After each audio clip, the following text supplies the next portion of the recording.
প্রতি বছরের মতন এবছরও ৩০শে জানুয়ারি শুক্রবার সকালে বালুরঘাটের রবীন্দ্র ভবনে মহাত্মা গান্ধীর মহাপ্রাণ দিবস উপলক্ষে এক প্রার্থনা সভার আয়োজন করা হয়। দক্ষিণ দিনাজপুর জেলা তথ্য সংস্কৃতি দপ্তরের উদ্যোগে আয়োজিত অনুষ্ঠানটি গান্ধীজির প্রতি শ্রদ্ধা নিবেদনের এক অনন্য উপলক্ষ।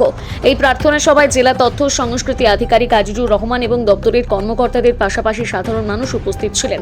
প্রার্থনা সভার শুরুতে মহাত্মা গান্ধীর প্রতিকৃতিতে মাল্যদানের পাশাপাশি পুষ্পার্ঘ্য অর্পণ করে শ্রদ্ধা জানানো হয়।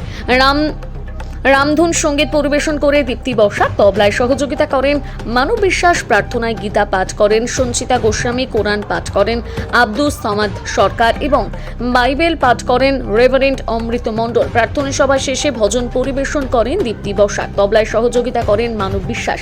প্রার্থনা সভাটি সঞ্চালনা করেন রুমা মিশ্র। মহাত্মা গান্ধীর আদর্শ, অহিংসা এবং সত্যের প্রতি তার অবিচল বিশ্বাস এবং জাতির প্রতি তার অবদানকে স্মরণ করে দিনটি পালন করা হয়।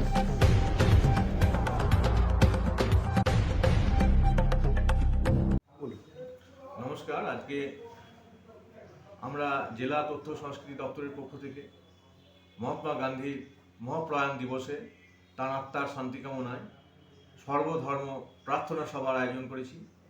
এখানে পবিত্র কোরআন থেকে, পবিত্র গীতা থেকে, পবিত্র বাইবেল থেকে পাঠ করে শোনানো হলো বিভিন্ন ধর্মেরও যে মূল কথা সত্য এবং অহিংসা।